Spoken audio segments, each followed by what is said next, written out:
सोलापुरात वृक्षतोड प्रकरणी कारवाई. जमीन मालक राजेंद्र हजारे, शिवानंद पाटील यांच्यावर गुन्हा दाखल. महापालिका आयुक्तांची घटनास्थळी पाहणी. दोषींवर कठोर कारवाईचे संकेत.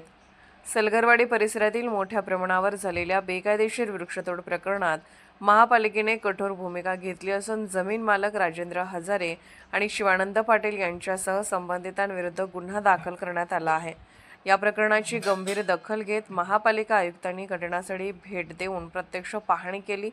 सलगरवाडी येथील 54 मीटर रोडलगतच्या जागेवर प्लॉटिंगसाठी शेकडो झाडांची कत्तल झाल्याचा आरोप करण्यात आला होता.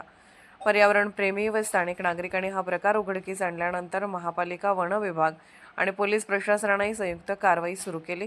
घटनास्थळी मोठ्या प्रमाणात तोडलेले वृक्ष, लाकडाचे ओंडके आणि साफ करण्यात आलेली जमीन आढळून आली. महापालिका आयुक्तांनी अधिकाऱ्यांसह परिसराची पाहणी करत संपूर्ण प्रकरणाचा आढावा घेतला. वृक्षतोडीसाठी आवश्यक परवानग्या घेतल्या होत्या का, किती झाडे तोडण्यात आली आणि पर्यावरणीय नुकसान किती झाले याची चौकशी सुरू असल्याचे सांगण्यात आले. दरम्यान उद्यान विभागाच्या तक्रारीनंतर संबंधित जमीन मालकावर गुन्हा दाखल करण्यात आला असून वन विभागाकडून झाडांचे मूल्यांकन करण्यात येत आहे. प्राथमिक माहितीनुसार शेकडो झाडांची तोड झाल्याने संबंधितांवर मोठ्या दंडाची शक्यता व्यक्त केली जात आहे.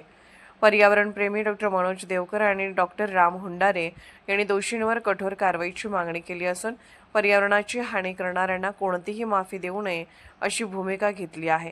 प्रशासनाकडून अंतिम अहवाल आल्यानंतर पुढील फौजदारी कारवाई, दंडात्मक उपाययोजना आणि भरपाईबाबत निर्णय घेतला जाणार असल्याची माहिती सूत्रांनी दिली.